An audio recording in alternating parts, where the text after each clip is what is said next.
Ignore the sex toy, Mr. Microphone, in the lady's hand. It's what's tucked under her robed rump that counts. The Empress reclines on a throne of passion and pure motherly love.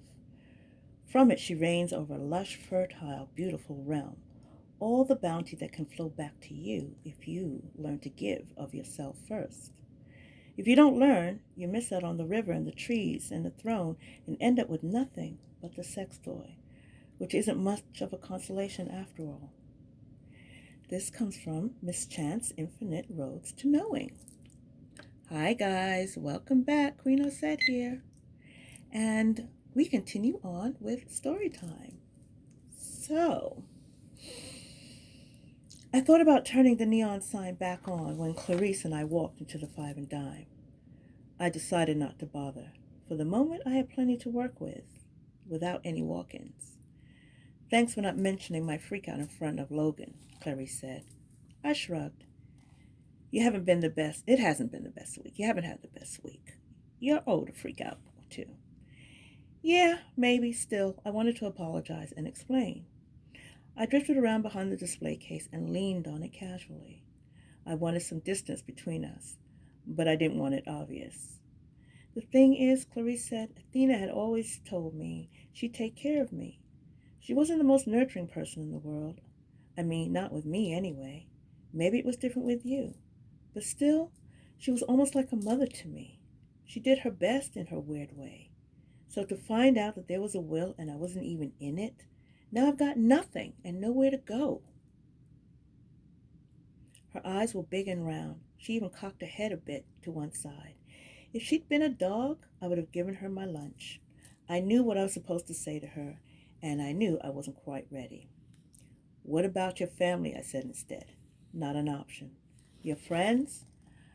I'm sort of an outcast at school. I've got a few friends, but their parents are sick of me already. I'm surprised Logan didn't arrange for you to go somewhere. He tried. Foster care. Clarice puckered her face as though someone had just offered her kitty litter sandwich. Thank God I'm emancipated, so they couldn't force me. You're old enough to be emancipated? Clarice nodded. 16 the age that you can do it in Arizona. Athena helped me over the summer. Wow, that's really great. And hard to believe. Mom emancipating a slave? Not her style. I'd freed myself, or I thought I had anyway. If I had been truly free, would I even be here now? Well, I sighed, I don't know how long I'm going to be around, but you're welcome to keep staying here until you figure out something yourself. Thank you. I was hoping you'd say that. Yes, you were. I could use the help anyway, I said. I'm going to open the shop again while I'm here, and it'll be good to have someone around who knows what they're doing. You're going to do readings? Clarice looked over at the Infinite Roads to Knowing, which was lying on top of the display case next to me. A pen was sticking out where I'd stopped reading. Do you have any experience with that? Nope, but I think I can wing it. Everything I know about customer service I learned from my mother. Clarice looked dubious, very dubious. I'm staring at a crazy person, dubious. I smiled. Speaking of customers, I said, Mom must have had a Rolodex or something around here, right? Mom was very modern, it turned out. She didn't have a Rolodex. She had spreadsheets on her computer, which had been stolen the night she died. I went to the office at the back of the White Magic Five and Dime to take a look for myself.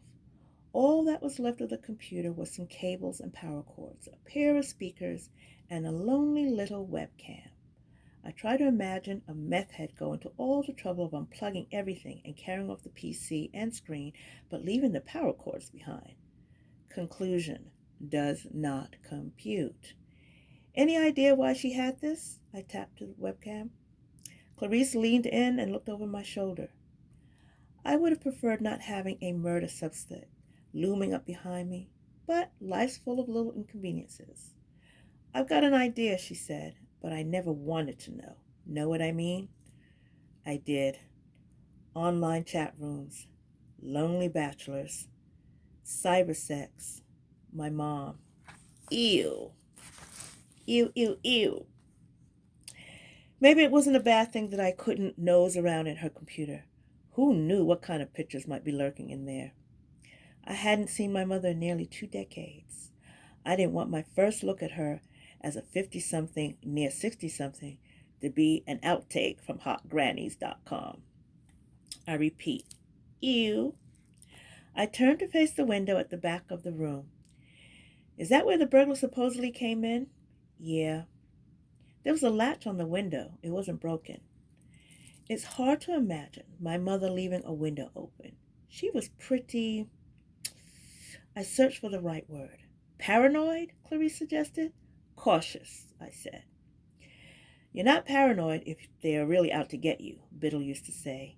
If no one's out to get you, you ain't trying hard enough. Yeah, right, Clarice said to me. She always made sure the windows were closed and locked. Always. She was really uptight about it. Could a customer have come back here and unlocked the window while my mom was distracted? Maybe.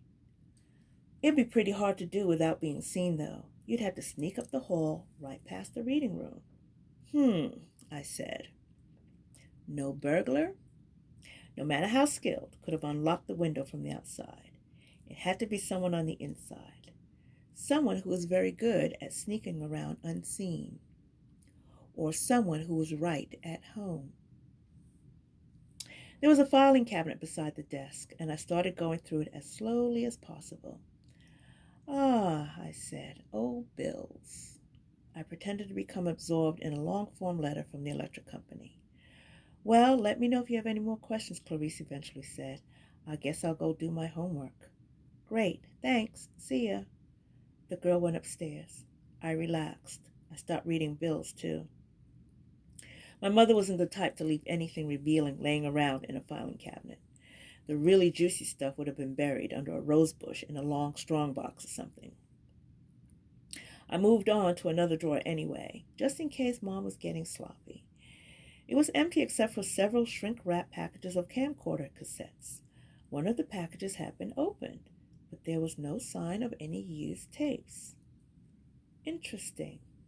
My mother had never been big on Kodak moments. She avoided having her picture taken and rarely bothered with snapshots of anyone else, including her adorable daughter. Home movies definitely weren't her thing. I'd have liked to look at those tapes. Unfortunately, they were probably under that hypothetical rose bush. I was moving on to the next drawer when the telephone on the desk rang. Payphone, the caller ID said. I picked it up. White Magic 5 and dime. Who is this? A man asked gruffly. He either smoked a lot of cigarettes or gargled a lot of acid. Miss Chance, Sayre and Teller. How can I help you? Don't worry about helping me. Help yourself. Get out of Berdache and don't come back. Ah, so it was one of those calls. I picked up a few from my mom and Biddle back in the day, but I was a little out of practice. I didn't reply until I was sure I should or could stay calm. It took me almost a full second. And how would that help me? I asked. You'll stay alive. Got it. I assumed that's what you meant, but I wanted to be sure. People can be so vague when they're trying to be threatening. Stick around and you'll end up like your bitch mother. That clear enough for you? Very. It tells me almost everything I need to know. In fact, I've only told 3 people that Athena Pasalis was my mother, so it shouldn't be hard to figure out who you are. The man snorted. That doesn't mean anything. Word spreads fast around here. I bet it does. Practically at the speed of sound. Speaking of which, I'd already walked out the back door to the little gravel lot behind the building. 2 cars were parked there. My mother's black caddy and the rented Camry I'd driven up from Phoenix. I pressed the phone hard to my ear with my left hand while pulling out the keys for the rental with my right. I pushed the panic button. Honk, honk, honk, honk, honk, honk. I heard it in both ears. The sound was coming over the phone. The caller was close, and if I was right and lucky, I knew exactly how close he was. I sprinted around the building, turned left at the street, then right at the first corner. It took me less than 30 seconds to get to the 7-Eleven. I remember it was there because I had planning ahead. Arizona is hot, and I like Slurpees. No one was using the payphone out front, but the receiver was dangling from its cord as if it had been dropped in a big hurry. A delivery truck was riding not far away. "Excuse me," I said to the guy loading a dolly with big blue trays of ho-hos and Twinkies. "Was there a man here a minute ago talking on that phone?" "Yeah." "What did he look like?" "I don't know. I don't stop to check out every dude I walk by." "You must have noticed something. The color of his hair, his clothes." "He didn't have any hair, and he was definitely wearing clothes. That's all I remember." "So, a bald non-nudist. I think he was white. Now we're getting somewhere. A bald non-nudist who may or may not be white. Excellent. I'll put out an APB on Vin Diesel." The delivery guy shrugged and said, "Sorry." He threw a puzzled glance at the white cordless phone still clutched in my hand. "What are you, some kind of cop?" "I'm from AT&T, I said. I walked to the phone, stuck a finger in the coin return slot, and pulled out a dime. The gentleman forgot his change. I returned to the white magic 5 and dime, 10 cents richer. 99 times out of 100, a threat's just a bluff mixed with wishful thinking, Biddle sometimes said. "Is this the 100th time?" I finally asked him. He and I were frantically packing clothes into a suitcase while my mother burned papers in a trash can. There were bullet holes in the wall behind us.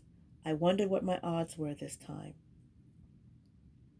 I did a little more searching in Mom's office, but my heart wasn't in it. I was thinking about bald men, specifically the theoretically white kind who talk like Darth Vader with strep throat and make threats and wear clothes. I wanted to meet one, on my terms, of course. Problem? I didn't know one yet.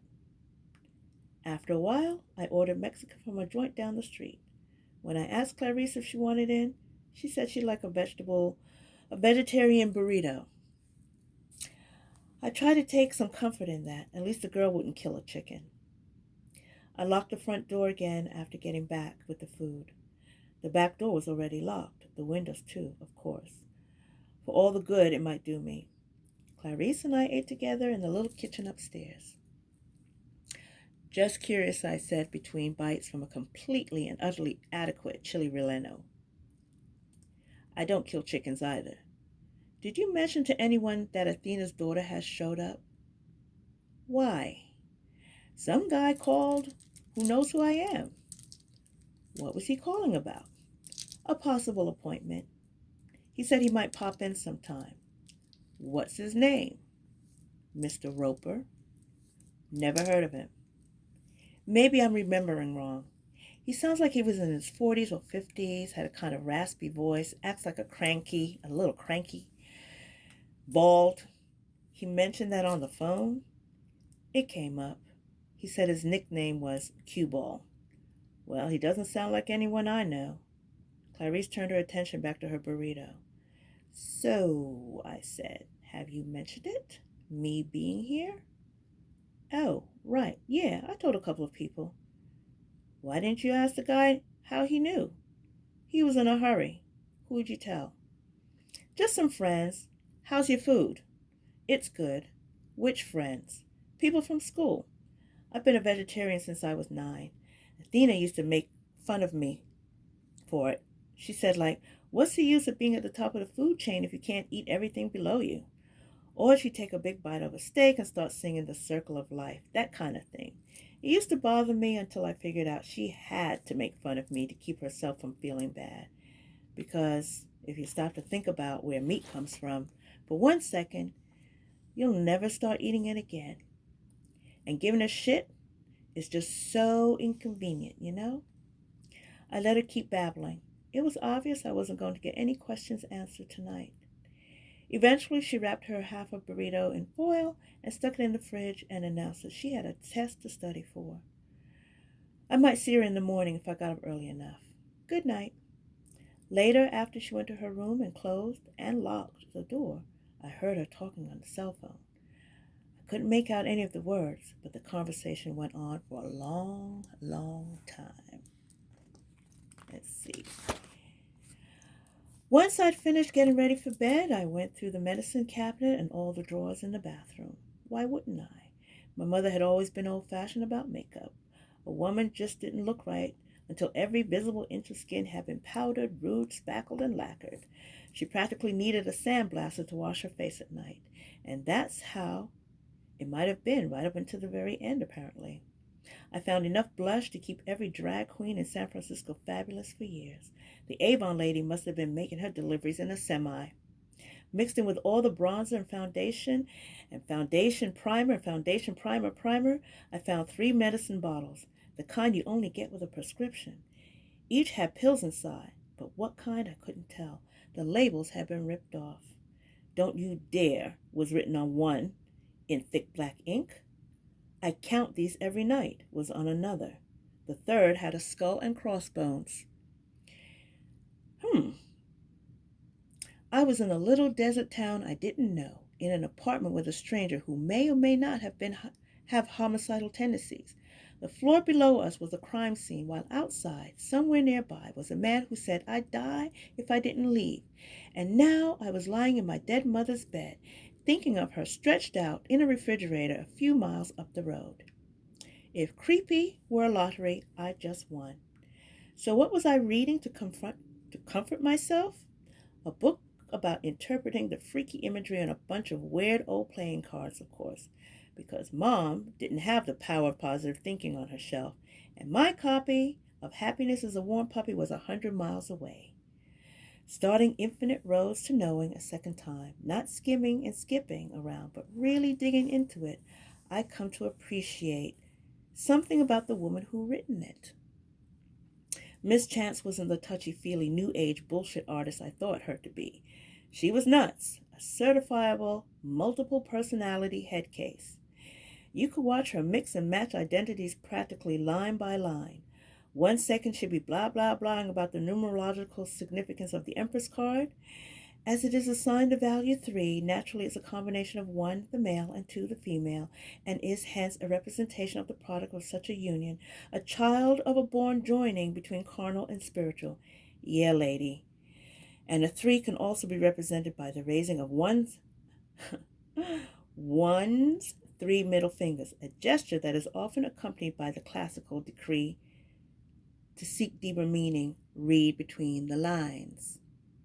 Yet then, in the very next paragraph, she's slipping a reference to a vibrator and the Empress's robe rump, and her interpretation of the card would actually make a little sense.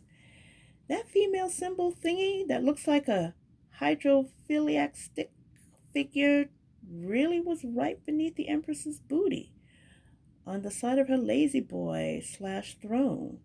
A heart was there too. So the card, as a symbol of passion and pure motherly love, worked for me because it would be easy to remember. Not that I believed in pure motherly love. That was Bigfoot to me. Plenty of people claim to have seen it, but I had a good reason to be skeptical. Around midnight, I closed the book and turned off the light and stared up at nothing, thinking about the crazy, stupid thing that I was doing and the odds it would get me killed. But I didn't think about leaving, because Clarice was right. Giving a shit is just so inconvenient. Smart kid. I learned the same lesson when I was about her age. Caring is inconvenient, a pain, dangerous, dumb, my mother said. But if you do it, you do it. It's not a choice. It's who you are. So I cared, and here I was. Sorry, Mom. Good night.